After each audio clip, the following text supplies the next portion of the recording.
ፕሮግራሚንግ ላንጉጅ ንምሃር እንተለና እንታይ ኢና ንገብር ዘለና ታይነ ምግባርና ፕሮግራም ንምሃር ዘለና ማለት እዩ ፕሮግራም ሲ መምርሕታት ነታ ኮምፒውተር ክንባ እንዲና ደሊና እንታይ ደል ስለዝደለና ኢና ኮም ዓይነት ትምህርቲ ንምሃር ዘለና እዩ ስለዚ ንሕና መምርሕ ኣለና ወይካ ትእዛዝ ዘለና ንመን ዝውሃብ ንኮምፒውተር ዝውሃብ መምርሕታት ኣለውና ኢልና ንሓስብ ድሕራይ እዚኣቶም ከም እታወት ነዛ ኮምፒውተር ኢና ንህቦም ማለት እዩ ታ ኮምፒውተር ትበሃል ነገር እዚኣ እንድሕርዳ ኮይና ኮምፒውተር እዚኣ ተኮይና እዚኣ ካ እንታይ ትገብር ፕሮሰስ ትገብር ሞ ውጽኢት ትህበና ማለት እዩ ዝኾነ ዝደለናዮ ዓይነት ውጽኢት ትህበና እቲ ውጽኢት እቶም ንህቦም መምርሕታት ተኸቲሉ እዩ ዝመጽእ ንኣብነት ፋይል ኮፒ ግበርልና ኢልና እንድሕርዳ ብኮድ ኣዚዝናዮ ወይ ከዓ ብፕሮግራም መልክዕ እንድሕርዳ ኣዚዝናያ ነቲ ፋይል ኮፒ ትገብርልና ሞ ንሕና ከዓ ንረኽቦ ነገር ታይ ማለት እዩ ኮፒ ዝተገብረ ፋይል ንረክብ ውጽኢት ኣለና ማለት እዩ እዛ ኮምፒውተር ማእኸል ብተደጋጋሚ እንታይ ትገብርያ ማለት እዩ ፕሮሰስ ትገብርያ እዚ ቲ ፕሮሰስ ትስራሕ ናይታ ኮምፒውተር ፕሮሰስ ምግባር እዩ ማለት እዩ ስለዚ እቶም መምርሕታት ዝበሃሉ ዘለው እቶም ኢንስትራክሽንስ ዝበሃሉ ፕሮግራም ይበሃሉ ማለት እዩ ብእንግሊሽ ኮንከሎ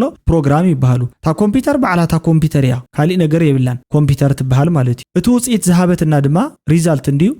ዝኾነ ዓይነት ፕሮሰስ ምስ ገበረቶሲ ትበና ውጽኢት ኣሎ ሪዛልት ኢልና ንጽውዖ ማለት እዩ ዝኾነ ሪዛልት ካ ትበና ያ ኮምፒውተር እዚ ይስርሓ ፕሮግራም ንህባ ፕሮሰስ ትገብር ሪዛልት ትህበና ማለት እዩ መምርሒ ንህባ ኮምፒውተር ፕሮሰስ ትገብር ውጽኢት ትህበና ማለት እዩ በኻሊእ በኋላ ነታ ኮምፒውተር ንህቦ ዘለና መምርሒ እንታይ ይበሃል ማለት እዩ ብመልክዕ ዳታ ንህባ እዛ ኮምፒውተር ካ እንታይ ትገብሮ ማለት እዩ ፕሮሰስ ትገብሮ ወይ ከዓ ናፍቲ እንደልዮ መልክዕ ትቀይረልና ድሕራይ ከዓ ብመልክዕ ኢንፎርሜሽን ትህበና ማለት እዩ እዚ ንረክበለና ማለት እዩ እዚኦም ሰለስቲኦም ነገራት ተማዓዳደውት እዮም ከመይ ገርና ክንገልጾም ንኽእል ኢና ሓደ ንሕና ሜኒው ምግቢ ክንእዘዝ ደሊና ማለት እዩ ድሕራይ ምግቢ ኣዚዝና ኣብ ሓደ ምግቢ ቤት ከይድና ምግቢ ኣዚዝና ማለት እዩ ድሕር ካብቲ ሜኒው ዝወሰድናዮ ምግቢ እዩ ዘሎ እቲ ሼፍ ከዓ እቲ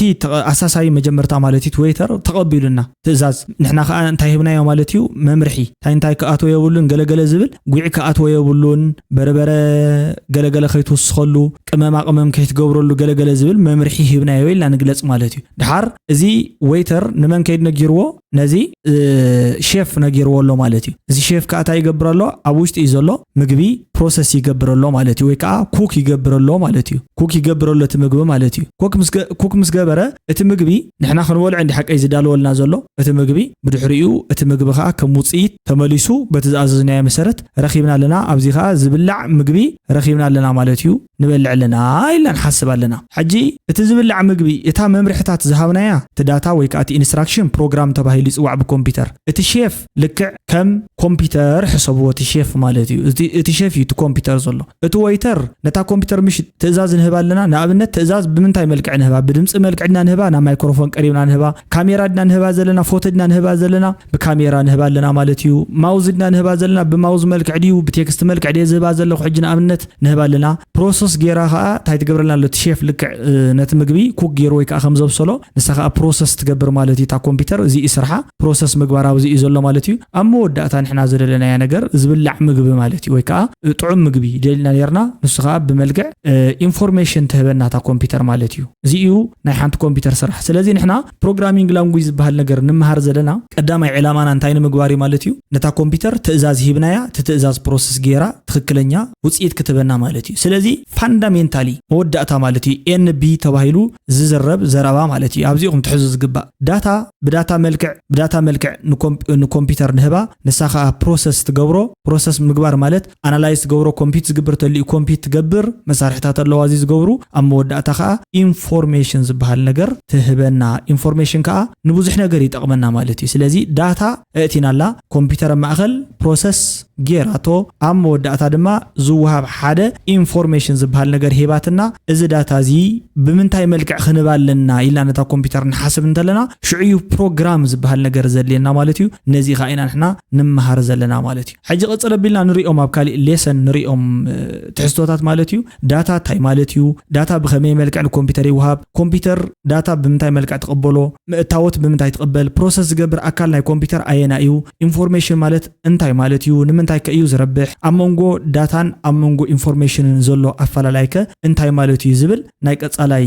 ትምህርትና ይኸውን ማለት እዩ ወይ ከዓ ቀጻላይ ንሪኦ ትምህርትና ይኸውን ኪ ኮንሴፕት ኣብ መወዳእታ ከጠቃለልኩም ከለኹ ፕሮግራሚንግ ላንጉጅ ማለት ካብ ካልኦት ዓይነት ላንጉጃት ዝፍለ ፕሮግራም ወይ ከዓ መምርሕታት ዝወሃበሉ ወይ ከዓ መምርሕታት ዝመሓላለፈሉ ላንጉጅ ምዃኑ እዩ ላንጉጅ ዝብል ቃል ግን ንኹሎም ማዕረ እዩ ሰዋስውን ሴማንቲክስን ዘለዎ ነገር እዩ መምርሒ ማለት ወይ ከዓ ፕሮግራም ማለት ኪድ ውፃእ ብላዕ ስተ ከም ምባል እዩ ንምንታይ ኢና ፕሮግራሚንግ ላንጉጅ ልና ፈሊናዮ ብዙሓት ካልኦት ላንጉጃት ኣለዉ ንኣብነት ቦዲ ላንጉጅ ሳይን ላንጉጅ ናቹራል ላንጉጅ ወዘተ ዝበሃሉ ከም እንግሊዝ ትግርኛ አማርኛ ዝኣመሰሉ ወይ ከዓ ካልኦት ነገራት ስለ ዘለዎ ማለት እዩ መምርሕታት ንኮምፒውተር ንህባ ኮምፒውተር ፕሮሰስ ትገብር ውፅኢት ትበና ናይ ለማዓንቲ ትምህርቲ እዩ ፕሮግራም ንኮምፒውተር ንህባ ኮምፒውተር ፕሮሰስ ትገብር ሪዛልት ትበና ዳታ ንኮምፒውተር ንህባ ሓደ ይኹሉ እዚ ፕሮሰስ ትገብሮ ኢንፎርሜሽን ትበና ማለት እዩ እዚ ድማ ብምንታይ መሲለልኩም ምግቢ ክንእዘ ዝደልና